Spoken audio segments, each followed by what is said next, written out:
عفوا نوارة، يعني المظاهرات شهدت جموع حاشدة عشرات الآلاف، هل كل هؤلاء ممن يعني يرتادون المواقع الاجتماعية على الإنترنت، أم أن لدخول جماعة الإخوان المسلمين ربما كان دور في هذا الحشد الكبير؟ الحقيقة أن جماعة الإخوان المسلمين شاركت بأفراد ولم تشارك بشكل رسمي، والجماعة الإخوان المسلمين كانت يعني تلبي، أو أفراد جماعة الإخوان المسلمين كانوا بيلبوا دعوة الدعوة على الإنترنت. لكن الحقيقة إنه انتشار عشرات الآلاف، إحنا امبارح كنا، عايزة أوضح بس إن إحنا امبارح كنا في ميدان التحرير 50,000. أي كلام عن 2000 أو 10,000 ده كلام يعني يجافي الحقيقة. اللي موجودين ما كانوش إخوان المسلمين كلهم، يعني أفراد من الإخوان المسلمين كانوا موجودين، لكن مرتادي موقع الإنترنت أو موقع الفيسبوك والتويتر بقى الحاضر يعلن الغائب،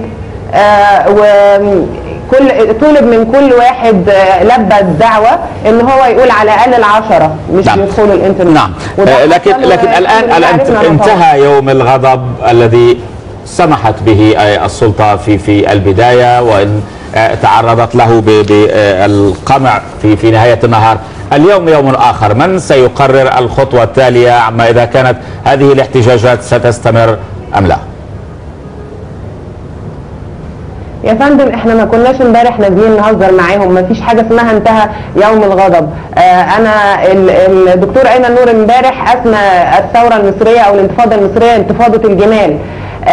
نحن شعب صبور، شعب حمول، لسنا شعب شكاء ولا بكاء، لكن نحن وصلنا الى يعني فاض بينا الكيل خلاص، وما بقيناش قادرين نتحمل اكتر من كده. ان هذا النظام اساء الينا على المستوى السياسه الداخليه ومستوى السياسه الخارجيه، ونحن شعب لديه قدر كبير من الفخار الوطني ربما ياخذه علينا الاخرون، لكن دي حقيقه. ونحن شعورنا بان كرامتنا الوطنيه وكرامه مصر ومكانتها وتاريخها يتم اهدارها عبر اهدار كرامه المواطن المصري في الداخل والخارج، وعبر اهدار كرامه مصر ككيان وكدوله مؤثره في المنطقه ايضا في الداخل وفي الخارج.